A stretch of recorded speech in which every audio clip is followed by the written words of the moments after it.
We're here on appeal from a final order of the 6th Judicial Circuit Court, dated June 17th, 2013, finding no basis for the relief requested.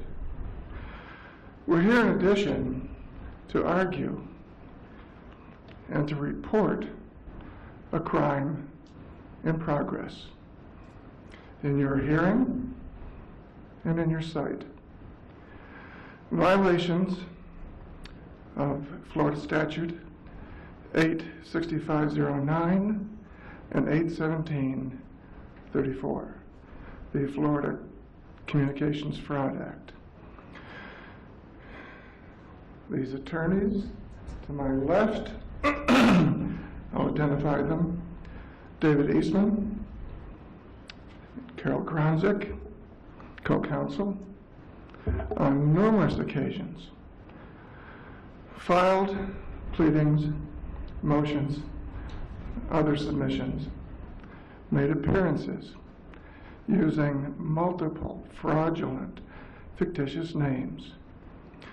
We've raised these issues no less than 11 times, 6 in the petition, 5 in the appeal brief. They have robbed this court of its jurisdiction, robbed it of its dignity, and impugned its actions. If I may, I'll give some examples. Pardon me? If I may, I'll give some examples. May I read from a prepared text? Sir, you're limited to arguing what you've argued in your brief to this court. Yes. So if it's within what you've argued, you can use your time as you see fit.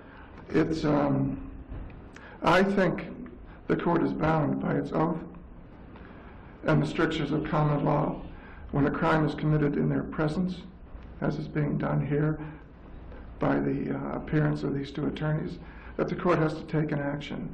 And I think the action is a Rule 3.830 criminal contempt proceeding. On May 2nd, 2013, a full 20 months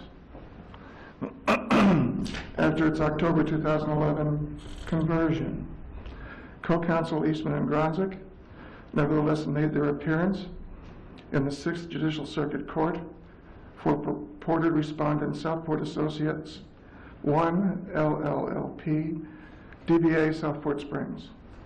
However, per 620-8914, that's the conversion statute, a certificate of conversion acts as a cancellation of any registration statement for a converting partnership for purposes of 620-8105. That's the Partnership Registration Act. And the cancellation shall be deemed filed upon the effective date of conversion, which was October 11th, 2011. Post-conversion, the owners of that name clearly could have registered that LLLP per 620-8105, the Partnership Registration Act, or registered that fictitious name per 86509, and they did neither, as will be seen. Now we're here arguing jurisdiction, and what I'm saying is their actions robbed not only this court, but the circuit court and the trial court of its jurisdiction because of these violations of these acts.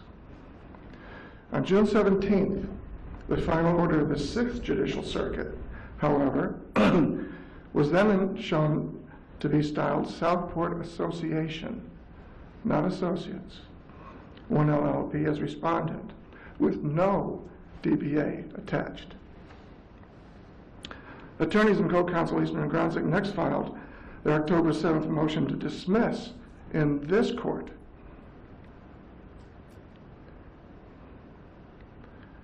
showing Southport Springs LLC as the appellee, while at the same time filing their consequent motion for attorney's fees, but showing Southport Association 1 LLP as appellee.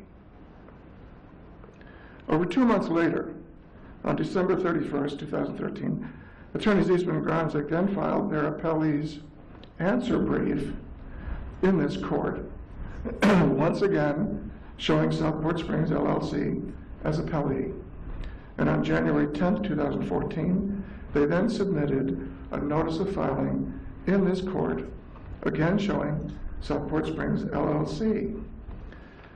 It remains the stated purpose and policy, however, of Florida's Fictitious Name Act at Florida Statute 86509, subsection 8, to protect the public and, of course, the courts against fraud, making it a crime to engage in any type of business in Florida, especially as here, by use of multiple fraudulent, unregistered, fictitious names, and without question, using the wires to do so, by email and other ones, as in Florida Statute 817034, which is the Florida Communications Fraud Act. Now, as I say, no less than 11 times have we raised this issue with the circuit court in our petition, with this court in our brief. I hold in my hand Southport Associates 1 LLP's October 2011 self-authenticating declaration of conversion, and a recent Florida Division of Corporations status report, which you can get on their website. So are these in the record? Were these in front of the trial? Absolutely. Okay. Just want to make sure. Sure. Thank you. This is from the sunbiz.org website, the Division of Corporations website. And it shows Southport Associates 1 LLP inactive because of conversion as of October 11th, 2011. Then I have in my hand a certified report from that division saying, and I'll quote it, I certify from the records of this office that Southport Springs LLC was a limited, Southport Springs LLC, the purported appellee here, was a limited liability company organized under the laws of the state of Florida, filed on April 22nd, 1998. The document number of this limited liability company is, and I won't read it, I further certify that said limited liability company was administratively dissolved on September 14th, 2007 for failure to file its annual report, Uniform Business Report, as required by law. The next document, another certified report from a division saying, I certify that the records of this office do not disclose a limited partnership by the name of Southport Association 1 LLP, foreign or domestic, active or inactive. There is therefore, as of 2007, no Southport Springs LLC, and as of October 2011, by conversion, no Southport Associates 1 LLP, and there has never been, nor is there now, a Southport Association 1 LLP, and co-counsel Eastman and Gromzik, engaging in apparent pattern and practice, having openly applied these unregistered, fictitious names to these and other court filings on multiple occasions, cannot make a showing otherwise. It is beyond doubt, by means of criminal deception, we now stand here and witness attorneys Eastman and Gromzik being present in this court. And this court can now plainly see and hear for itself. while no previously named appellee for cause just shown can be present in an appearance in this court. This court is therefore without jurisdiction, as was the circuit court when it ordered its June 17, 2013 final order. And attorneys Eastman and Gronzik, as officers of this court and by fraud, have caused this court's jurisdictional deprivation and indignity, violating Florida Statute 86509 at will, and even now, by their presence here today, do directly impugn this court's judicial function. Appellants understand all courts retain sufficient jurisdiction to determine their jurisdiction and to fashion remedy accordingly. We now therefore move this court to do exactly that by taking judicial cognizance of all the foregoing and fashioning a remedy accordingly, to include among other remedies dismissing the June 10, 2011 eviction action with prejudice. We additionally rely on and move this court to apply Florida Rule of Criminal Procedure 3.830, instituting immediate criminal contempt proceedings against attorneys Eastman and Gronzik for cause shown, coupled with referrals to both the Florida Bar for disciplining and the U.S. Attorney's Office for possible criminal investigation. And you may see, for example, a case called Via v. State. It's a second DCA case, 1994, holding that criminal contempt is conduct interfering with or impugning the judicial function. And Tarrant v. State, another second DCA case from 1989, holding it as elementary that conduct of an attorney, which is improper and unethical, lessens the dignity of the court. That concludes my remarks. Thank you, sir. Are there any questions from the... Questions? No? Thank you. You're welcome. We thank the court.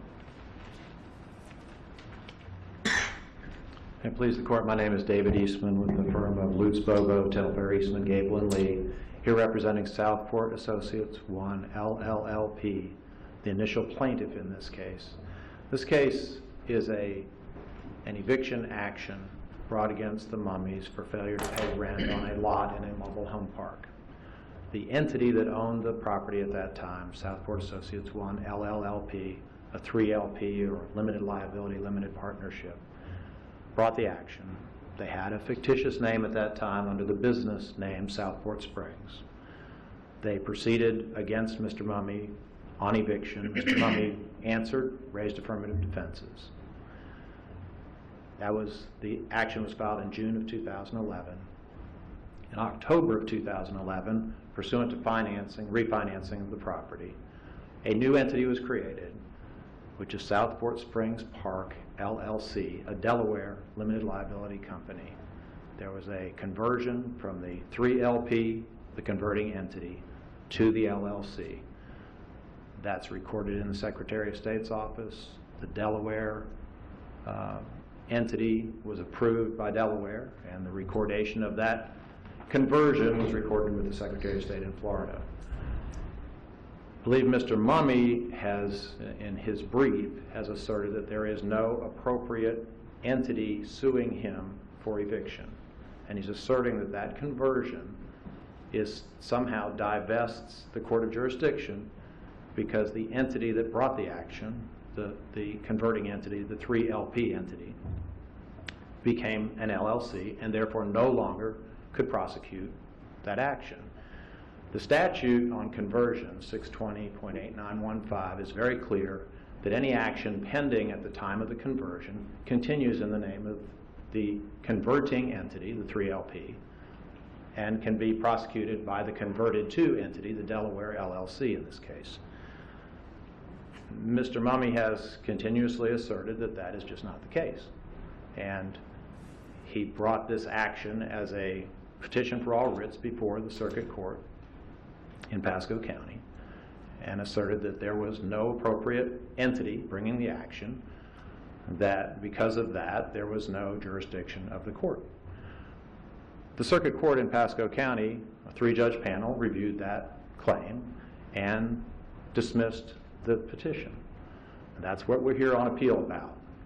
Mr. Mummy raises 2 other points in his brief, which I'll address quickly. One is when we initially demanded rent, when my client demanded rent of the Mummies, they gave a notice of material noncompliance. Their assertion, and he raises this in his brief, their assertion is that there was an easement across their property that they were unaware of, and because of that easement, they were not required to pay rent. That they're entitled to do that under 723.063, which is the provision relating to deposits into the registry of the court if there is an allegation of material noncompliance. And the case law that's out there about this particular area of the law began really in the area of if there's a material noncompliance, like with screening of an apartment building, or perhaps there was a roach infestation or some other element of the landlord's property not being appropriate, that notice of material noncompliance could be made in order to allow the defendant in the eviction action to post their money into the registry of the court. And the court, in looking at the issue, could decide, well, there was a material noncompliance, and so we're going to reduce the amount of rent that you're owed during that time period that there was a material noncompliance. Again, Mr. Mummy misunderstands the law here. He asserts that, based on the language of 723.063, if he raises the question of a material noncompliance, that it is a complete bar to the eviction action. Now, this is an issue that he raised on a motion to dismiss before the county court, and the county court judge ruled, no, that is not the way that the statute is to be interpreted. The statute is to be interpreted as not a bar to eviction, but a defense to eviction. And that's something that at the trial you can raise. Mr. Mummy disagrees with that position, and because he got a negative ruling, he asserts that there is, again, no jurisdiction of the court over him to go forward with the eviction action. But these are the two themes that run through all of his pleadings, and he's done many pleadings on this issue. He, I think, misunderstands the procedure of the courts. He'll file a motion to dismiss and won't schedule it for hearing. The court hasn't scheduled those motions for hearing, and when we do have hearings on scheduled motions, it's not listed, it's not argued, and there has been no determination of those matters. So Mr. Mummy complains that the court has not looked at his issues and has not ruled on them, but realistically, Mr. Mummy has not asked the court to do that. And if you go through the docket, you'll see that there is simply nothing in the record where Mr. Mummy has requested a hearing on his motions to dismiss with respect to the question of, is the proper party before the court, that is the converted entity or the converting entity appropriate to sue him? Subsequent to the conversion and in evaluating the claims Mr. Mummy was making, and frankly looking at the question of what we were going to do at the end of the case with getting a judgment for attorney's fees and costs, we asked the court to substitute the Delaware LLC, which is the converted to entity, as a party in this lawsuit, and to restyle the case with that entity bringing the action. That's entirely appropriate under Rule 1.260C. We gave notice, there was a hearing, and the judge allowed for that substitution. So, based upon those facts, there is nothing here that this court, I believe, can find as an error in the law that was made by the circuit court on appeal of this petition for all writs. The question is, was due process afforded? And was there any error in the law that was applied by the court? And on neither of those two bases is there any reason for this all writs petition to allow for the issuance of a writ. And frankly, the other issues that he raises, such as was procedural due process afforded to him because Judge Bray, the chief judge who assigned judges in this case, sat on the panel, the internal workings of the court and how judges are selected to hear cases, and which judges sit on the appellate panel are decisions that are made within the court. I see no basis for, in his allegations, that there was due process, he was not afforded due process throughout that proceeding and this proceeding. So, I have nothing further on this. Thank you. Okay, thank you.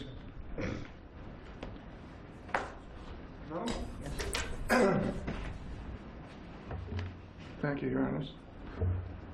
Several points.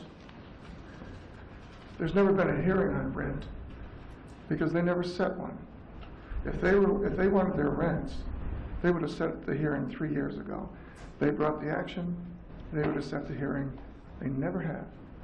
There's 21,000, almost 21,000 in the court's registry of our money, never having been ordered paid in by any court. We did it voluntarily, although under duress. We would have been evicted if we hadn't done it. But there was never a hearing. No judge ever set the rent, determined it, and required us to pay into the registry. Almost $21,000. We've been fully compliant. They admit it. So it's not the rent, it's the easements, those undisclosed easements. As to hearings, we filed a motion for a hearing on a motion to dismiss back in 2011. Took 18 months. It was before Judge Cole. We set the hearing, and he heard the matter. So, motion to dismiss has been heard and determined. On the 1.260C allegation, 1.260C is absolutely inapplicable. When you convert, it's not a conversion in substance. It's a conversion in form. There's no need to transfer, and that's what 1.260 does. It transfers. No need for it. You're just simply changing forms. And the new form is vested with everything that the previous form owned. So that's bogus. I go back to what we started with here. There are crimes being committed in your presence and in your hearing now. The appellee here is Southport Springs LLC. It's on their answer brief. It's on their filings, other filings. There is no Southport Springs LLC. That's a lie. That's a fabrication. That is a fraud.